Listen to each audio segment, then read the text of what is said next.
IPL 2026 సీజన్లో ఆటగాళ్ల క్రమశిక్షణ రాహిత్యం అలాగే ప్రవర్తనపై తీవ్ర దుమారం రేగుతోంది. గుజరాత్ టైటాన్స్ ఆటగాడు కగిసో రబాడా బహిరంగంగా పొగ త్రాగడం, రాజస్థాన్ రాయల్స్ సారథి రియాన్ పరాగ్ డ్రెస్సింగ్ రూమ్లో వేపింగ్ చేస్తూ దొరికిపోవడం వంటి ఘటనలు క్రీడా వర్గాల్లో చర్చనీయాంశమయ్యాయి.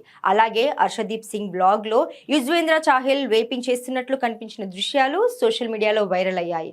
అది కేవలం వినోదం కోసమే చేసినట్లు తర్వాత వివరణ ఇచ్చినప్పటికీ ఆ పరిణామాలు ఐపీఎల్ ప్రతిష్టను దెబ్బతీస్తాయని బీసీసీఐ భావిస్తోంది.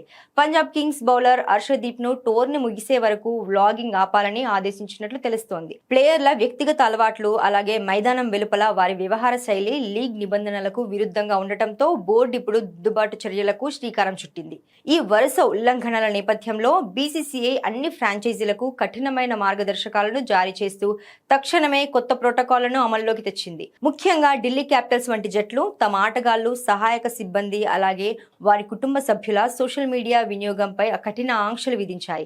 జట్టు అంతర్గత విషయాలు అలాగే గోప్యతను కాపాడటం కోసం ఏ రకమైన సమాచారాన్ని పంచుకోవాలో స్పష్టమైన ఆదేశాలు ఇచ్చాయి. ఇకపై ఆటగాళ్లు వ్యక్తిగతంగా తీసిన వీడియోలు లేదా ఫోటోలు నేరుగా సామాజిక మాధ్యమాల్లో కనిపించే అవకాశం లేదు.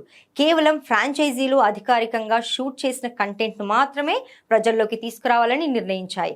ఆటగాళ్ల బాధ్యతాయుత ప్రవర్తనను నిర్ధారించడానికి అలాగే వివాదాలకు తావు లేకుండా ఉండటానికి భారత క్రికెట్ నియంత్రణ మండలి ఈ నిర్ణయాత్మకమైన చర్యలు తీసుకుంది. దీనివల్ల లీగ్ క్రమశిక్షణ మరింత మెరుగుపడుతుందని అధికారులు ఆశిస్తున్నారు.